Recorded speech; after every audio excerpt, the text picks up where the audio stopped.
ఎంతో ప్రతిష్టాత్మకంగా high expectation తో రిలీజ్ కాబోతున్న మెగాస్టార్ చిరంజీవి 150వ సినిమా ఖైదీ నెంబర్ 150 ప్రీ రిలీజింగ్ ఫంక్షన్ శనివారం అత్యంత వైభవంగా జరిగింది.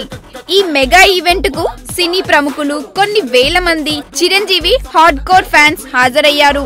అభిమానులు ఆనందోత్సాహాల మధ్య జరిగిన ఈ వేడుక అందరినీ అలరించింది. ఫ్యాన్స్, ఆడియన్స్ ఎప్పుడెప్పుడా అని ఎదురు చూసే మెగాస్టార్ చిరంజీవి మెగా సినిమా ఖైదీ నెంబర్ 150 ఈ నెల 11న రిలీజ్ కాబోతుంది. చాలా కాలం తర్వాత చిరంజీవి యాక్ట్ చేసిన సినిమా కావడంతో ఈ పిక్చర్ పై వెరీ బిగ్ ఎక్స్పెక్టేషన్స్ ఉన్నాయి. చిరంజీవి, అతని ఫ్యాన్స్ కు ఇది ప్రెస్టీజియస్ మూవీ. ఈ మూవీ రిలీజ్ కి ముందు ఫ్యాన్స్ ను ఉత్సాహపరిచేందుకు శనివారం ఖైదీ నెంబర్ 150 ప్రీ రిలీజ్ ఫంక్షన్ జరిగింది. గుంటూరు సమీపంలోని హైలాండ్ లో శనివారం కనువిని ఎరుగని రీతిలో జరిగిన ఈ ప్రీ రిలీజ్ ఈవెంట్ ను చూడడానికి వచ్చిన లక్షలాది మందితో ఆ ప్రాంగణం కిటకిటలాడింది.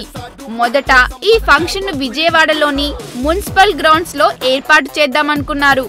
కానీ కొన్ని కారణాల వల్ల వేదికను మార్చారు. ఒకవేళ అక్కడే నిర్వహించి ఉంటే ఇంతమంది అభిమానులకు ఈ ఈవెంట్ ను ప్రత్యక్షంగా చూసే ఛాన్స్ దొరికేది కాదు. ఈ మెగా ఈవెంట్ కోసం కొన్ని రోజుల నుంచి భారీ ఎత్తున ఏర్పాట్లు చేశారు. లక్షలాది మంది చిరంజీవి ఫ్యాన్స్ వస్తారు కనుక అందుకు తగ్గట్టే అరేంజ్మెంట్స్ చేశారు.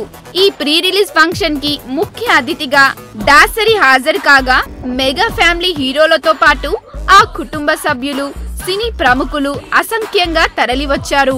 కార్యక్రమం ప్రారంభానికి ముందే ఆ ప్రాంగణమంతా జనంతో కిటకిటలాడింది. ఈ ఈవెంట్ లో ప్రధాన ఆకర్షణ మెగాస్టార్ చిరంజీవి చేసిన ప్రసంగం. ఆయన మాట్లాడిన ప్రతి మాటకు జనం ఉత్సాహంతో హర్షధ్వానాలు చేశారు. ఫ్యాన్స్ ను ఆయన స్పీచ్ ఉత్తేజుల్ని చేసింది. ఈ ఈవెంట్ కు హాజరైన ప్రముఖులు చిరంజీవిపై ప్రశంసల జల్లులు కురిపించారు. ప్రీ రిలీజ్ ఫంక్షన్ ను చూసిన వారు పులకించిపోయారు. ఇంతటి గ్రాండ్ ఫంక్షన్ ను తామెన్నడూ చూడలేదని మురిసిపోయారు. చిరంజీవి సినిమా తప్పక మెగా సక్సెస్ కావాలని మనసారా కోరుకున్నారు.